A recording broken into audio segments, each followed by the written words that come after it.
ಈಗ ನೀವು ಹೇಳ್ತಾ ಇದ್ರಿ ಅಥವಾ ಸಮಾಜದಲ್ಲಿರುವಂಥ ಒಂದು ಕಾಮನ್ ಟಾಕ್, ವ್ಯವಸ್ಥೆ ಸರಿ ಇಲ್ಲ ಅಂದರೆ ನನ್ನನ್ನು ನಾನು ಸರಿ ಮಾಡ್ಕೊಳ್ಳೋಕೆ ನಾವು ನೋಡಿಕೊಳ್ಳದೆ ಬರೀ ನಾವು ಬೇರೆಯವ್ರು ಸರಿ ಇಲ್ಲ ಅನ್ನೋದಕ್ಕೆ ಮಾತ್ರ ನಾವು ಬೆರಳು ತೋರಿಸೋ ಒಂದು ವಿದ್ಯೆಯಲ್ಲಿ ನಿಪುಣರಾಗ್ಬಿಟ್ಟಿದ್ದೀವಿ. ಪೊಲೀಸ್ ವ್ಯವಸ್ಥೆ ಸರಿ ಇಲ್ಲ ಅಂತೀವಿ, ರಾಜಕೀಯ ವ್ಯವಸ್ಥೆ ಸರಿ ಇಲ್ಲ ಅಂತೀವಿ, ಪತ್ರಿಕಾ ರಂಗ ಸರಿ ಇಲ್ಲ ಅಂತೀವಿ. ನಿಮಗೆ ಬಂದಂಥ ಬಿರುದುಗಳೇನು ಅಥವಾ ಅವಮಾನಗಳೇನು? ಅಡ್ವೊಕೇಟ್ಸ್ನ ಹೇಗೆ ನೋಡ್ತಾರೆ, ನ್ಯಾಯಾಂಗ ವ್ಯವಸ್ಥೆನ ಹೇಗೆ ನೋಡ್ತಾರೆ? ನಿಮ್ಮ ಅನುಭವದಲ್ಲಿ ಪ್ರಾಮಾಣಿಕ ಅನುಭವವನ್ನು ಶೇರ್ ಮಾಡ್ಬೋದಾ? 100% ಸತ್ಯ ಹೇಳ್ಬೋದು. ನೀವು ಅದೇನೋ ವ್ಯವಸ್ಥೆ ಸರಿ ಇಲ್ಲ, ಅದು ಯಾವೆಲ್ಲ ಅಂಗಗಳು ಹೇಳ್ಕೊಬಂದ್ರಿ, ನ್ಯಾಯಾಂಗನೂ ಯಾಕೆ ಸೇರಿಸಲಿಲ್ಲ ಅಂತ ನಾನು ಕೇಳಬೇಕಾಗುತ್ತೆ. ಅಲ್ಲ, ಅದು ನೀವು ಹೇಳಬೇಕು, ಅದರಲ್ಲೂ ಇದೆ, ನೀವು ಹೇಳಬೇಕು. ಸುಪ್ರೀಂ ಕೋರ್ಟ್ನ ಮುಖ್ಯ ನ್ಯಾಯಾಧೀಶರೇ 20% ಕರಪ್ಷನ್ ಇದೆ ಅಂತ ಅವರೇ ಒಪ್ಕೊಂಡ್ರು. ಓಕೆ, ಅದರಿಂದ ಈ corruption is nothing but A cancer. ಅದೆಲ್ಲ ಕಡೆನೂ ಇದೆ. ಇವತ್ತು ನೀವೇನೇನು ಇದು ಮಾಡೋಕ್ಕಾಗಲ್ಲ. ಈಗ ಕೋವಿಡ್ ಮೊದಲು ಬಂದಾಗ ಇಲ್ಲ ರೀ ಅದನ್ನ ಹೆಂಗಾರು ಮಾಡಿ ಉಳಿಸ್ಬೇಕು ಅಂತಿರೋ, ಆಮೇಲೆ ಕೊನೆಗೆ ಅದ್ರ ಜೊತೆಲಿ ಜೀವನ ಮಾಡೋದು ಕಲೀರಿ, ಹೆದರ್ಕೋಬೇಡಿ ಅಂದ್ರಲ್ಲ. ಹಾಗೇ ಈ ಕರಪ್ಷನ್ನು, ಭ್ರಷ್ಟಾಚಾರ ವ್ಯವಸ್ಥೆಯಲ್ಲಿ ಸರಿ ಇಲ್ಲದೆ ಇರೋದನ್ನು ನಾವು ಅದ್ರ ಜೊತೆಯಲ್ಲಿ ಅಡ್ಜಸ್ಟ್ ಮಾಡ್ಕೊಂಡು ಜೀವನ ಮಾಡಬೇಕು ಅಂತ ಹೇಳೋಂಥ ಒಂದು ಫೈನಲ್ ಥಾಟಿಗೆ ಬಂದುಬಿಟ್ಟಿದ್ವಿ, ಜಡ್ಜ್ಮೆಂಟಿಗೆ ಬಂದಿದ್ವಿ. ಅಷ್ಟು ಜಡತ್ವ ಬಂದು ಹೋಗ್ಬಿಟ್ಟಿದೆ ಜನರಲ್ಲಿ. ಅಂದರೆ ಈಗ ಒಬ್ಬ ವಕೀಲರು ಅಂತ ಬಂದರೆ ಅವ್ರನ್ನ ಹೇಗೆ ನೋಡ್ತಾರೆ, ಜನಸಾಮಾನ್ಯರು ಹೇಗೆ ನೋಡ್ತಾರೆ, ಹೇಗೆ ನೋಡಬೇಕು? ನಿಮಗೆ ಯಾವ ರೀತಿಯಾದಂಥ ಟಾಕ್ ಕೇಳಿ ಬರ್ತಾ ಇದೆ? ಸರ್, ಒಬ್ಬ ಸಮಾಜದಲ್ಲಿ ವಕೀಲ, ಒಬ್ಬ ವಕೀಲ ಮನಸ್ಸು ಮಾಡಿದ್ರೆ ಇಡೀ ಸಮಾಜನ ಚೇಂಜ್ ಮಾಡ್ಬೋದು. ಒಬ್ಬ ವಕೀಲ ಎದ್ದು ನಿಂತ್ಕೊಂಡ್ರೆ ಆ ಏರಿಯಾದಲ್ಲಿ ದೊಡ್ಡ ಕೂಗನ್ನು ಎಬ್ಬಿಸ್ಬೋದು ಅನ್ಯಾಯದ ವಿರುದ್ಧ. ಓಕೆ, ಅನ್ಯಾಯದ ವಿರುದ್ಧ ನಾನು ಹೇಳ್ತಾ ಇರೋದು. ಆಗ್ತಿರುವ ಸುತ್ತಮುತ್ತ ಏನೇ ಇರಲಿ ನಿಲ್ಲಬೇಕು ಅವನು. ಅದರ ಜೊತೆಯಲ್ಲಿ ಸಹಕಾರ ಕೊಡುವಂಥ ಸಾರ್ವಜನಿಕರು, ನಾವು ಇದು ಪಬ್ಲಿಕ್ಕು ಅಂತ ಮಾತಾಡ್ತಿರ್ತೀವಲ್ಲ, ಪಬ್ಲಿಕ್ ಇಂಟ್ರೆಸ್ಟು ಅಂತೆಲ್ಲ ಭಾಳ ಹೇಳ್ಕೊತೀವಲ್ಲ, ಅವ್ರುಗಳು ನಮಗೆ ಸಾಥ್ ಕೊಟ್ಟುಬಿಟ್ರೆ ಏನು ಬೇಕಾದ್ರೂ ನಾವು ಚೇಂಜ್ ಮಾಡ್ಬೋದು. ಹಾಗೇನೆ ಕೊನೆಯ ವಿಪರ್ಯಾಸ ಸರ್, ಈಗ ಸಾರ್ವಜನಿಕ ಹಿತಾಸಕ್ತಿಗಾಗೆ ನೀವು ಹೊಂದಿರುವಾಗ ಸಾರ್ವಜನಿಕರು ಸಹಕಾರ ಕೊಡ್ತಾ ಇಲ್ಲ ಅಂದ್ರೆ ಅದೆಂಥ ಒಂದು ವೈರುಧ್ಯ ಅನ್ಸಲ್ವಾ? ಹೇಳ, ಬೆಂಗಳೂರಿನ ಮಟ್ಟಿಗೆ ನಾನು 35 ವರ್ಷದಿಂದ ನನ್ನ ಜೀವನದಲ್ಲಿ ಒಂದು 200-250 ಸಾರ್ವಜನಿಕ ಹಿತಾಸಕ್ತಿಗಳನ್ನ ಹಾಕಿದೆ. ಒಂದು ಟೈಮಲ್ಲಿ ಬೆಂಗಳೂರಿನಲ್ಲಿ ನೀವು ನೋಡಿರ್ಬೋದು, ಸಂಚಾರ ವ್ಯವಸ್ಥೆ ಏಕಮುಖ ಸಂಚಾರ ವ್ಯವಸ್ಥೆ. KR ಸರ್ಕಲ್ಲಿಂದ ನೀವು SC ರೋಡ್ಗೆ ಒಂದೇ ಕಡೆ ಹೋಗೋದು, ನೃಪತುಂಗ ರೋಡ್ ಒಂದೇ ಕಡೆ ಹೋಗೋದು, ನಮ್ಮ ಅಲ್ಲಿಂದ ಸಿಟಿ ಕೋರ್ಟ್ ಕಡೆಗೆ ಒಂದೇ ಹೋಗೋದು, JC ರೋಡಲ್ಲಿ ಒಂದೇ ಕಡೆಯಿಂದ ಬರೋವಂಥದ್ದು. ಇಂಥ ವ್ಯವಸ್ಥೆ ಒನ್ ವೇ ಟ್ರಾಫಿಕ್ ಮಾಡಿಬಿಟ್ಟಿದ್ರು. ಯಾರು ಮಾಡಿದ್ರು, ಯಾರು ಟೈಮಲ್ಲಿ ಮಾಡಿದ್ರು? ಈಗ ಏನು DG IGP ಆಗಿದ್ದಾರೆ MM ಸಲೀಂ ಅವರು ಟ್ರಾಫಿಕಲ್ಲಿದ್ದರು ಆ ಟೈಮಲ್ಲಿ. ಒಳ್ಳೆ ಹೆಸರನ್ನು ಕೂಡ ಮಾಡಿ, ಒಳ್ಳೆ ಹೆಸರು ಮಾಡಿದ್ರು. ನಾವು ಅದನ್ನು ಚಾಲೆಂಜ್ ಮಾಡಿದೋ. ಯಾಕೆಂದರೆ ನೀನು ಏನು ಬೇಡ, DG IGP ಅವರು ತಮ್ಮ ಮನೆಯಿಂದ ಹೊರಟ್ರೆ ಹಿಂಗೊಂದು ರೌಂಡ್ ಹಾಕ್ಕೊಂಡು ಬಂದು ಅವರು ಪುನಃ ಆಫೀಸಿಗೆ ಬರ್ಬೇಕಾಗುತ್ತೆ. ಎಲ್ಲಿ ಕಬ್ಬನ್ ಪಾರ್ಕ್ ಒಳಗಡೆಯಿಂದ ಬಂದು ಸೆಂಚುರಿ ಕ್ಲಬ್ಬಿಂದ ಬಂದು ಹಿಂಗೆ ಬರ್ಬೇಕಾಯ್ತು. ಅದಕ್ಕೇನು ಮಾಡಿದ್ರು, ಆ ಕಡೆ ಒಂದು ಗೇಟ್ ಓಪನ್ ಮಾಡಿದ್ರು.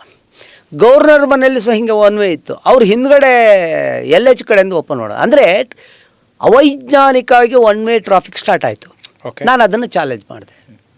ಪೂರ ಒಂದನ್ನು ಬಿಟ್ಟು, ಯಾವುದು ನೃಪತುಂಗ ರೋಡು ಒಂದನ್ನು ಬಿಟ್ಟು ಇನ್ನೆಲ್ಲವನ್ನೂ ಸಹ ಡಬಲ್ 2 ವೇಸ್ಟ್ ಮಾಡಿಸ್ದು. ಯಾರು ಮಾಡಿದ್ದು? ನಾನು ಒಬ್ಬನೇ ಹೋರಾಟ ಮಾಡಿದ್ದು. ಆವಾಗ ಇದ್ದಂಥ ಜಸ್ಟಿಸ್ ರವೀಂದ್ರ ಅವರು ಸಾಯಂಕಾಲ 4 ಗಂಟೆ ಆದಮೇಲೆ ನಾವು ಲೋಕ ಅದಾಲತ್ ಥರ ಮಾಡಿ ಕೂರಿಸ್ಕೊಂಡು, ಅವ್ರನ್ನೂ ಕೂರಿಸ್ಕೊಂಡು 1 ಅವರ್ ಡಿಸ್ಕಸ್ ಮಾಡಿ ಕಾರಲ್ಲಿ ಇಡೀ ಬೆಂಗಳೂರೆಲ್ಲ ಸುತ್ತಿ ಏನೇನು ಸಮಸ್ಯೆ ಜನಕ್ಕೆ ಹೆಂಗೆ ಆಗ್ತಾ ಇದೆ ಅಂತ ನಾವು ಕೇಳ್ಕೊಂಡು ನೋಡಿಕೊಂಡು ಬರ್ತಿದ್ದೋ. ಪುನಃ ಬಂದು ಅದನ್ನ ಚೇಂಜ್ ಮಾಡೋದು. ಆ ಸಲೀಂ ಅವ್ರನ್ನ 15 ದಿನಕ್ಕೆ ಇದು ಡಬಲ್ ಮಾಡಿ ಆಮೇಲೆ ನೋಡೋಣ ಅನ್ನೋದು. ಆಮೇಲೆ 30 ದಿನಕ್ಕೆ ಹೋಯಿತು. ಆಮೇಲೆ ಏನು ಎಷ್ಟು ಚೆನ್ನಾಗಿ ಜನ ಓಡಾಡ್ತಿದ್ದಾರೆ, ನೀವು ಅದಕ್ಕೆ ಯಾಕೆ ಅಡ್ಡ ಹಾಕಿದ್ರಿ? ಆಮೇಲೆ 2 ಥರ ಅದು, ಪೆಟ್ರೋಲ್ ಎಷ್ಟು ಹೋಗುತ್ತೆ, ಸಮಯ ಎಷ್ಟು ಹಾಳಾಗುತ್ತೆ, ಟ್ರಾಫಿಕ್ ಕಂಜೆಷನ್. ಕರೆಕ್ಟ್. ಇಂಥ ಸಮಸ್ಯೆಗಳನ್ನು ಯಾರೂ ಕೂಗನ್ನ ಎಬ್ಬಿಸಲಿಲ್ಲ. ನಾವು ಒಬ್ಬರು ಮಾಡಿದ್ದೀವಿ. ಇವತ್ತು ಯಾರೋ ಅದು it is left to you. But ಬೆಂಗಳೂರಲ್ಲಿ ನಾನು ಬೆಂಗಳೂರಿನವನೇ ಆದರೂ ಸಹ ನಾವೆಲ್ಲ ಹೊರಗಡೆ ಬದುಕು ಕಟ್ಕೊಳ್ಳಿಕ್ಕಾಗಿ ಬಂದಂಥವ್ರು. ಆದರೆ ನಾವು ಬೆಂಗಳೂರಲ್ಲಿ ಸೇರ್ಕೊಂಡು, ನನ್ನನ್ನು ಸೇರ್ಕೊಂಡು ಹೇಳಬೇಕಂದ್ರೆ ಬೆಂಗಳೂರಿಗಾಗಿ ನಾವು ಯಾವುದೇ ಸಾರ್ವಜನಿಕ ಹಿತಾಸಕ್ತಿ ಹಾಕಬಾರ್ದು ಅಂತ ಅನ್ನಿಸ್ತದೆ. ಯಾಕೆ ಸರ್ ಈ ಯಾಕೆ ಅಂದರೆ ಅನುಭವ ಯಾಕೆ ಅಂದರೆ ಇಲ್ಲಿ ಯಾರಿಗೂ ಜವಾಬ್ದಾರಿನೇ ಇಲ್ಲ. ನಿಮ್ಮ ಮನೆ ಮುಂದೆ ರೋಡು ಭಾಳ ಚೆನ್ನಾಗಿ ಅಸ್ಪಾಲ್ಟಿಂಗ್ ಮಾಡಿರ್ತಾರೆ, ಹೌದಾ? 3-4 ತಿಂಗಳಾದಮೇಲೆ ಆ ಕಡೆಯಿಂದ BSNL ಅವನೋ ಇಲ್ಲ ಯಾವುದೋ ಏರ್ಟೆಲ್ ಅವರು ಯಾವುದೋ ಒಬ್ಬರು ಅಗಿಲಿಕ್ಕೆ ಶುರು ಮಾಡ್ತಾರೆ. ಅಗಿಲಿಕ್ಕೆ ಶುರು ಮಾಡಿದ್ರೆ ಆ ರೋಡ್ನವ್ರು ಅಷ್ಟು ದಿನ ಎಂಜಾಯ್ ಮಾಡ್ತಿದ್ರಲ್ಲ, ಗಣಪತಿ ಕೂರ್ಸೋಗನ ಅದು ಆ ರೋಡಿಂದು 4th cross association, Ganapati association ಅಂತ ಮಾಡ್ತಿರಲ್ಲ, ನೀವು ಅವನ್ನ ಕರೆದು ಯಾಕೆ ಅಗಿತಿದ್ಯಾ? 3 ತಿಂಗಳಿಂದ ಆಗಿದೆ, ನಿನಗೆ ಗೊತ್ತಿರಲಿಲ್ವಾ? ನೀನು ಯಾರು ಲೈಸೆನ್ಸ್ ಕೊಟ್ಟಿದ್ದು, ಏನು ಎಂತು ಯಾರಾದರೂ ಕೇಳ್ತಾರ? ಇವತ್ತು ಯಾರೂ ಕೇಳೋದಿಲ್ಲ. ಯಾಕೆ ಇದನ್ನು ಕೇಳೋದಿಲ್ಲ ಅಂತ ಹೇಳಿದ್ರೆ ಹೇಳ್ತೀನಿ. ಅವ್ರು ಏನು ಕೇಳ್ತಾರೆ ಗೊತ್ತಾ? ಅವನು ಅಗಿಯೋನ ಹತ್ರ ಹೋಗ್ಬಿಟ್ಟು, ಅಣ್ಣ ಅಗಿಯಾಗ ನಂದು 2 ವೀಲರ್ ಮನೆಯಿಂದ ಹೊರಗಡೆ ತೆಗಿಯೋಕ್ಕೆ ಒಂಚೂರು ಜಾಗ ಬಿಟ್ಬಿಟ್ಟು ಹತ್ಕೊಂಡು ಹೋಗು ಅಂತಾರೆ. ಇಷ್ಟು ಬೇಜವಾಬ್ದಾರಿ ನಮ್ಮ ಜನಕ್ಕಿರ್ಬೇಕಾದ್ರೆ ನಾನು ಒಂಥರ ಕಂಪ್ಲೇಂಟ್ ಬಾಕ್ಸ್ ಇದ್ದಂಗೆ. ಸ್ವಹಿತಾಸಕ್ತಿ ತಾಂಡವವಾಡ್ತಾ ಇರುವಾಗ ಸಾರ್ವಜನಿಕ ಹಿತಾಸಕ್ತಿ ಕೆಲಸ ಮಾಡುತ್ತೆ ಅಂತ. ಅಲ್ಲ, ನನಗೆ ಯಾಕೆ ಅಷ್ಟು ಬೇಜಾರಾಗತ್ತಂದ್ರೆ, ನಾನಿರೋದು ಬಸವೇಶ್ವರ ನಗರ, ಮಲ್ಲೇಶ್ವರಂ. ನಮ್ಮ ಲಾಯರ್ಸ್ಗಳೇ, ನಮ್ಮ ಸಹೋದ್ಯೋಗಿಗಳು ಬರ್ತಾರೆ, ಅಮೃತೇಶ್ ಜಯನಗರ T ಬ್ಲಾಕ್ ನೋಡಿಲ್ವಾ ನೀನು ಅಂತ. ಇಲ್ಲ ನಾನು ಏನು ಅಲ್ಲಿ ಆ ರೋಡಲ್ಲೇ ಕಸ ಹಾಕಿರ್ತಾರೆ, ಹಾಗೆ ನೀನೊಂದು ಸಾರ್ವಜನಿಕ ಹಿತಾಸಕ್ತಿ ಹಾಕಬೇಕು ನಿಮಗೆ ಹೇಳ್ತಾರೆ. ನನಗೆ ಹೇಳ್ತಾರೆ, ಅಡ ನೀನು ಯಾಕೆ ಮಾಡೋಕ್ಕಾಗಲ್ಲ? ಅಲ್ಲ, ನೀನು ಅದನ್ನೇ ಮಾಡ್ತಿರ್ತೀಯಲ್ಲ. ನಾವು ಕಂಪ್ಲೇಂಟ್ ಬಾಕ್ಸ್ ಅಂದರೆ ಈ ಬೆಂಗಳೂರು ನಗರದಲ್ಲಿ ಇದೆ, ಕೆಲವೊಂದು ಜಾಗಗಳನ್ನ ಬಿಟ್ಟು ಹೋರಾಟ ಮಾಡೋರು ಇದ್ದಾರೆ, ಎಲ್ಲ ಮಾಡ್ತಾರೆ. ಇಲ್ಲಿ ನಿಮಗೊಂದು ಹಣೆಪಟ್ಟಿ ಇದೆ, ಅದು ಪ್ಲಸ್ ಮೈನಸ್ ನಿಮಗೆ? ಅದು ನಾನು ಪ್ಲಸ್ ಅಂತಾನೆ ತಗೋತೀನಿ, ಮೈನಸ್ ತಗೊಂಡ್ರು ಸಹ ನನಗೇನು ಇದಿಲ್ಲ. ಅಲ್ಲ, ಎಲ್ಲರೂ ಮಾಡ್ತಾರೆ ಸಾರ್ವಜನಿಕ ಹಿತಾಸಕ್ತಿ ಅಂತ ಮಾಡ್ತಾರೆ ಅನ್ನೋ, ಅದು ನಿಮ್ಮ ಜವಾಬ್ದಾರಿನ ಬರ್ಡನ್ನ ಅಂತ? ಇಲ್ಲ, ಅದು ಜವಾಬ್ದಾರಿನೂ ಇದೆ, ಬರ್ಡನ್ನು ಕೆಲವೊಂದ್ಸರಿ ಆಗುತ್ತೆ. ಬರ್ಡನ್ ಯಾವಾಗ ಆಗುತ್ತೆ ಅಂದರೆ, ಅದು ಇಂಥ ಸಿಟಿ ಏರಿಯಾಗಳಲ್ಲಿ ನಾವು ಮಾಡಿದಾಗ ಅದಕ್ಕೆ ಬೇಕಾಗಿದ್ದ ರಿಸರ್ಚ್ ಮಾಡಬೇಕು, ಫೋಟೋಸ್ ತೆಗಿಬೇಕು, ಅವನ್ನೆಲ್ಲ ತಗೊಬಂದು ಹಾಕಬೇಕು. ಓಕೆ, ಹಾಗೆ ಕೇಳಬೇಕು ಅನ್ಕೊಂಡು ನಿಮ್ಗೆ ಸಂಡೇ ಲಾಯರ್ ಅಂತ ಕೂಡ ಕರೀತಾರೆ. ಹೌದು. ಯಾವ್ಯಾವ ಕಾರಣಕ್ಕೆ ಸರ್? ಹಾಗೆ ಒಂದು ನನಗೆ ಈ ಸಾರ್ವಜನಿಕ ಹಿತಾಸಕ್ತಿಯಲ್ಲಿ ನಾನು ಅದನ್ನು ಫಿಕ್ಸ್ ಮಾಡ್ಕೊಬಿಟ್ಟಿದ್ದೀನಿ. ಸಂಡೇ ಯಾವುದೇ ಇದಿದ್ರಲ್ಲಿ ಆ ಒಂದು ವಾರದಲ್ಲಿ ಈ ನ್ಯೂಸ್ ಪೇಪರ್ಗಳಲ್ಲಿ ಬಂದಂಥವು ಕೆಲವೊಂದು ಹಳ್ಳಿ ಪ್ರದೇಶದಲ್ಲಿ ತಾವು ನೋಡಿದ್ರಿ, ಚಾನಲ್ಗಳಲ್ಲಿ ಬರ್ತಾ ಇರ್ತೆ, ಆ ಹಳ್ಳಿ ಮಕ್ಕಳು ಆ ನೀರಿನ ಮಳೆಗಾಲದಲ್ಲಿ ನೀರು ದಾಟಿ ಬರೋಕ್ಕಾಗಲ್ಲ ಆ ಶಾಲೆಗೆ, ಹೌದಾ? ಆ MLA ಏನು ಕತೆ ಕಾಯ್ತಾ ಇರ್ತಾನೆ, ಎಷ್ಟು ವರ್ಷಗಳಿಂದ ಇರ್ತದೆ. ನಡುಗಡ್ಡೆ ಇದ್ದಂಥ ಪ್ರದೇಶ ನಿಮಗೆ ಉತ್ತರ ಕನ್ನಡದಲ್ಲಿ ಸಿಗುತ್ತೆ. ಅಲ್ಲೊಂದು 5-6 ಹಳ್ಳಿಗಳಿರ್ತವೆ, ದ್ವೀಪಗಳ ಥರ ಆಗಿರ್ತಾರೆ. ಯಾಕೆ ಇವ್ರು ಏನು ಮಾಡ್ತಾರೆ? ಇಂಥ ಯೋಚನೆಗಳನ್ನ ತಗೊಂಡು ಅಲ್ಲಿಗೊಂದು DC-ಗೊಂದು ಪತ್ರ ವ್ಯವಹಾರ ಮಾಡಿ, ಯಾಕೆ ನೀವು ಇದು ಮಾಡೋಕ್ಕಾಗಿಲ್ಲ, ಒಂದು ಸಣ್ಣದೊಂದು ಸೇತುವೆ ಯಾಕೆ ಕಟ್ಟೋಕ್ಕಾಗಿಲ್ಲ? ಇವೆಲ್ಲನೂ ಸಾರ್ವಜನಿಕವಾಗಿ ತಗೊಂಡು ಮಾಡಿದಾಗ ಅವ್ರಿಗೂ ನನಗೂ ಯಾವುದೇ ಕನೆಕ್ಷನ್ ಇಲ್ಲ. ದಯವಿಟ್ಟು ಅರ್ಥ ಮಾಡ್ಕೊಬಿಡಿ. ಅವರೇನು ಬಂದು ದುಡ್ಡು ಕೊಟ್ಟು ಹಾಕಿ ಅನ್ನಲ್ಲ, ಬಟ್ ಆ ಪತ್ರಿಕೆಯಲ್ಲಿ ಬಂದದ್ದು ಮತ್ತು ಆ ದೃಶ್ಯ ಮಾಧ್ಯಮದಲ್ಲಿ ನೋಡಿದ್ದು ನಮಗೆ ಒಂದು ಸ್ವಲ್ಪ ಪಿಂಚ್ ಆಗುತ್ತೆ. ಯಾಕೆಂದ್ರೆ ನಾವು ಆ ಸೋಷಿಯಲ್ ಮೂವ್ಮೆಂಟ್ ಹೇಳಿದ್ರಲ್ಲ ಸರ್, ಪಾಯಿಂಟ್ ಅದೇ ರೂಟ್ ಕಾಸ್ ಅನ್ಸುತ್ತೆ. ನಮಗೆ ಪಿಂಚ್ ಆಗ್ತಾ ಇಲ್ಲ, ನಾವು ಸಂವೇದನೆ ಇಲ್ವೇ ಇಲ್ಲ ರೀ. ನಿಮಗೆ ನಾನು ಫಸ್ಟ್ ಆಫ್ ಆಲ್ ನಾನು ಸಾರ್ವಜನಿಕ ಹಿತಾಸಕ್ತಿಗೆ ಯಾಕೆ ಬಂದೆ ಅಂತ ಹೇಳೋದಕ್ಕೆ ನಾನು ನಿಮ್ಗೊಂದು ಸಣ್ಣ ಉದಾಹರಣೆ ಹೇಳ್ತೀನಿ. ಪ್ಲೀಸ್ ಸರ್, ಪ್ಲೀಸ್ ಹೇಳಿ.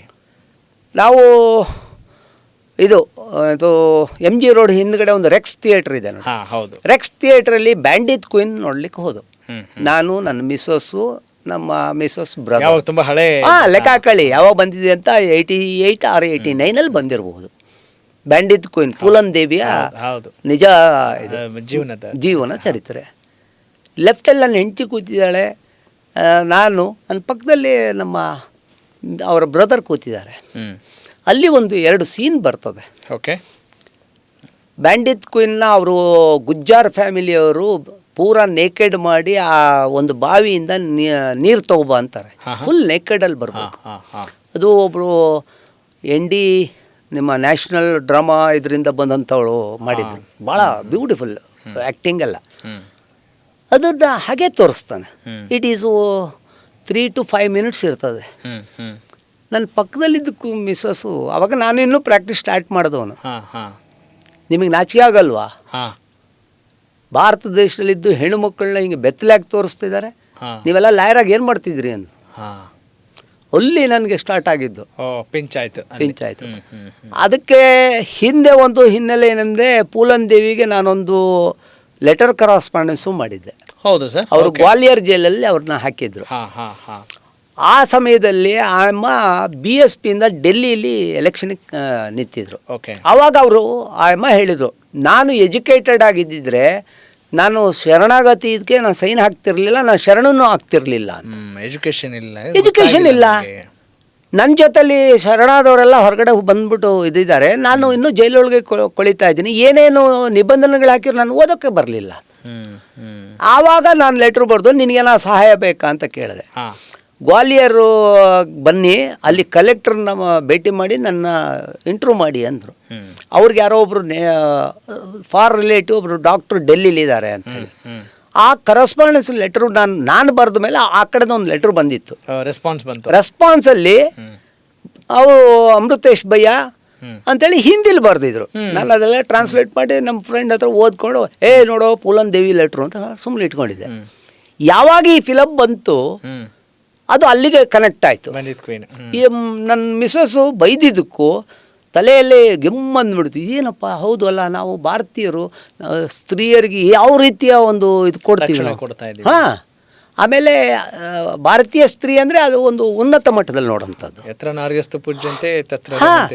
ಇಲ್ಲಿ ಹಿಂಗೆ ತೋರಿಸ್ಬಿಟ್ರಲ್ಲ ಅಂತ ಬಂದವನೇ 2 ದಿನ ಯೋಚನೆ ಮಾಡಿ ಒಂದು ರಿಟ್ ರೆಡಿ ಮಾಡಿ ಹೈಕೋರ್ಟ್ಗೆ ಹಾಕಿದ್ದೆ. ಆಗ ಜಸ್ಟಿಸ್ ವಿಶ್ವನಾಥ್ ಶೆಟ್ಟಿ ಅವರಿದ್ದರು, ಈಗ ಲೋಕಾಯುಕ್ತರಾಗಿ ಹೇಳಿದ್ರು. ಅವರು ಎಲ್ಲ ಓದಿರೋ ಅಮೃತೇಶ್ ನಿಜವಾಗ್ಲೂ ಹೀಗಿದೆಯಾ ಅಂತ ಕೇಳಿದ್ರು. ನಾನು ಅವ್ರಿಗೆ ಆಶ್ಚರ್ಯ. ನಾನು ನೋಡಿ ಫಿಲಮ್ಗಳು ನೋಡಿ ಒಂದು 20 ವರ್ಷ ಆಯ್ತಪ್ಪ ನಾನು ನೋಡಿಲ್ಲ ಅಂದರು. ನಾನು ಫಿಲಮ್ಗೆ ಹೋಗ್ತಾ ಇಲ್ಲ, 100% ಇದೆ, ನಾನು ಅಫಿಡೋಟ್ ಹಾಕಿದ್ದೀನಿ ನೋಡಿ. ತಕ್ಷಣ ಸ್ಟೇ ಕೊಟ್ಟರು. ಅಲ್ಲಿಂದ ಅದು ಬುಗ್ಲೆದ್ದಿದ್ದು ರಾಜಸ್ಥಾನದಲ್ಲಿ ಗುಜ್ಜಾರ್ ಫ್ಯಾಮಿಲಿಗೆ ಒಂದು ಅವರು ಬೈದಿದ್ದಕ್ಕೆ ಅಲ್ಲಿ ಸ್ಟೇ ಆಗುತ್ತೆ. ಅಲ್ಲಿಂದ ಉತ್ತರ ಪ್ರದೇಶದಲ್ಲಿ ಸ್ಟೇ ಆಗುತ್ತೆ. 3-4 ಸ್ಟೇಟಲ್ಲಿ ಸ್ಟೇಟ್ ಆಗುತ್ತೆ. ನಮ್ಮಲ್ಲಿ ಮಾತ್ರ ಫಸ್ಟು ಪೂಲನ್ ದೇವಿ ಬ್ಯಾಂಡ್ ಎತ್ಕೊಂಡು ಸ್ಟೇ ಮಾಡಿಸಿದ್ದು ನಾನು. ಅದು ಇಡೀ ರಾಜ್ಯದಲ್ಲಿ ದೊಡ್ಡ ಸಂಚಲನ ಸೃಷ್ಟಿ ಆಯಿತು. ನಮ್ಗೊಂಥರ ಅವಾಗ ಇನ್ನೂ ನಾನು 3 ವರ್ಷ ಒಂದು ಹೆಮ್ಮೆ, ಮತ್ತೊಂದು ಕಡೆ ಜವಾಬ್ದಾರಿ ಎರಡೂ ಇದೆ. ಆಮೇಲೆ ಇದು ಏನೋ ಭಾರತೀಯ ಸ್ತ್ರೀಯ ಬಗ್ಗೆ ಅಂತ ಒಂದು ಯೋಚನೆ ಅಷ್ಟೇ. ಆಮೇಲೆ ಇದು ನಮ್ಮ ಮೈಮೇಲೆ ಹೊರೆ ಬಿದ್ದಂಗೆ ಅಲ್ಲ. ಅವಾಗ ಸಂತೋಷ್ ಹೆಗ್ಡೆಯವರು ಸಾಲಿಸಿಟರ್ ಜನರಲ್ ಇದ್ದರು ಅಲ್ಲಿ. ಅವ್ರನ್ನ ಇದು ಈ ಫಿಲಮ್ ಏನು ABC corporation, Amitabh Bachchan corporation ಅಂತ ಒಂದು ಪ್ರೊಡಕ್ಷನ್ ಹೌಸ್ದು ಫಸ್ಟ್ ಫಿಲಮು. ಅವ್ರಿಗೆ ಈ ಹೊಡೆತ ಬಿದ್ದಿದ್ದು ಅವ್ರಿಗೆ ಇದಾಗಿ ಅವ್ರನ್ನ ಸ್ಪೆಷಲ್ ಇದರಲ್ಲಿ ಕರ್ಕೊಬಂದು ನಿಲ್ಲಿಸಿದ್ರು. ಮೇಜರ್ ಇನ್ಸಿಡೆಂಟ್ ನಿಮ್ಮ ಜೀವನದಲ್ಲಿ? ನಾನು ಮೇಜರ್ ಇನ್ಸಿಡೆಂಟ್. ಅವರು ಸಂತೋಷ್ ಹೆಗ್ಡೆ ಆ ಕಡೆ ಅಲ್ಲಿ ನಿಂತಿರು, ಯಾರು ಈ ಹುಡುಗ ಇದು ಹಾಕಿದ್ದು ಅಂತ ಕೇಳಿದ್ರು. ಸರ್ ಅಲ್ಲಿ ನಿಂತಿದ್ದಾನಲ್ಲ ಅವನು ಅಂತ. ಆಮೇಲೆ ಕರೀರಿ ಅಂದರು. ನಾನು ಹೋದೆ. ಮಿಸ್ಟರ್ ಸರ್ ಎಷ್ಟು ವರ್ಷ ಆಗ ನಾನೊಂದು 29, 27 ಇದ್ದೆ, 29 ಒಳಗಡೆ ಇದ್ದೆ. ನಾನು ಹೋಗಿ ಸರ್ ಅಂದೆ, ಮಿಸ್ಟರ್ ಅಮೃತೇಶ್, ಥ್ಯಾಂಕ್ ಯು, ನನಗೆ ಬೆಂಗಳೂರಿಗೆ ಬರೋಂಗೆ ಮಾಡಿದೆ ಈ ಕೇಸ್ ಹಾಕಿ.